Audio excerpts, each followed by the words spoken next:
One of the catchiest phrases in golf instruction is this one. The swing sends the ball and the blade bends the ball. Let me say that again. The swing sends the ball and the blade bends the ball. Now, a number of years ago, we found out that that little maxim wasn't fully true. But just because it wasn't fully true doesn't mean there was no truth in it at all. And my concern is we've left out the baby with the bathwater. I think there's a lot of truth in the swing sends and the blade bends, but it's not universally true, and it's dependent upon the situation you're in. But let's just see what we can glean from that little phrase. So let's look at the phrase, the swing sends. You can see here that I'm hitting down my ball target line, which is clearly defined on the screen. So if I aim down the target line and take my grip, a straight shot is essentially going to start a little bit right of that white line, but the swing path is going to send the ball down that line.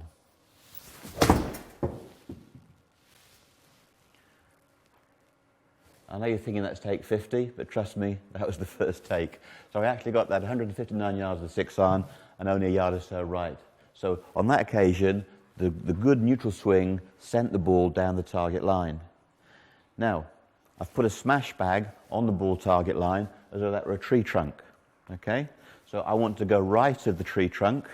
I'm going to go radially around the circle, and now I'm going to send the ball to the right.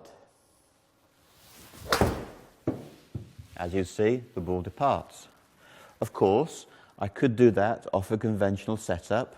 I could have a perfectly square swing and still manipulate the swing path to the inside. So here we go. Square stance, aiming at the target, but my swing path is going to corrupt and flatten. I'm going to shunt the ball out to the right. So there we are. An in-to-out swing sends the ball right of target. Of course, the opposite of that is an out-to-in swing. And on this swing, the ball's going to go left of target. So here's the straightforward setup. I'm now going to aim to the left of the smash bag, and this swing is going to send the ball left. So there you have it. And it's possible, as with the draw, it's possible to hit the shot left of target, even off a square stance. So here's a square stance, but the ball is still going to go left of the smash bag. So there we go. I've hit you 5 shots, one with a straight neutral swing down the line, then a couple of swings that came from the inside that sent the ball right, and a couple of shots that started the ball left. So there we have clear evidence, demonstration, proof, whatever you want to call it, that the swing sends the ball. Now, there are 3 swing paths. Into out to the right, out to into the left, or straight. On those swing paths, you've got 3 further choices. You can have a blade square to that path, open to that path, or close to that path. 3 3s are 9, and there are your basic ball flight laws. They're the ball flight laws that I grew up with. But modern camera technology has shown us there's more to it than that. Let's just show you the blade bending the ball.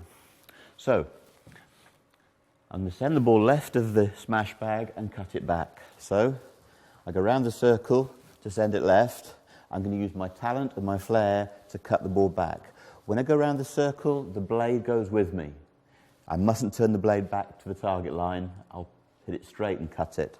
So here we go, round the circle, but this time I'm going to hold off the hip with the blade and hit you a cut spin shot. You can see the ball's moving nicely from left to right and landing pretty much on the target line. Okay, so that was send and bend. I'm going to hit you a draw spin shot now.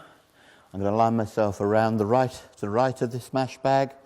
The blade goes with me. I'm now going to coil. I'm going to send it and bend it. And there's the ball moving from right to left. Mr. Hogan said you can put draw on a golf ball and you can put fade on a golf ball, but you can't put straight on a golf ball. I'm feeling reckless, so I'm going to try. Blade square, stance square, coil and through.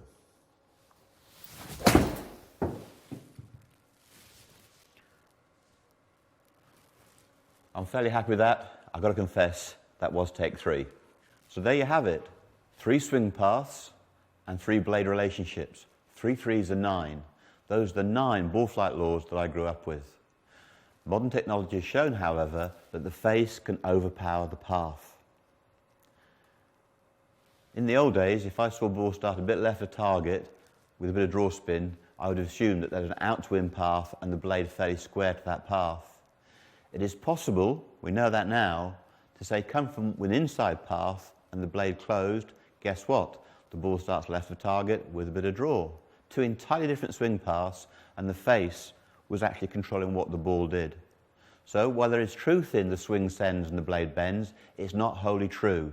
The thing we have to understand that you can get an overpowering of the path from the face. And in part 2, I want to expand upon that very subject.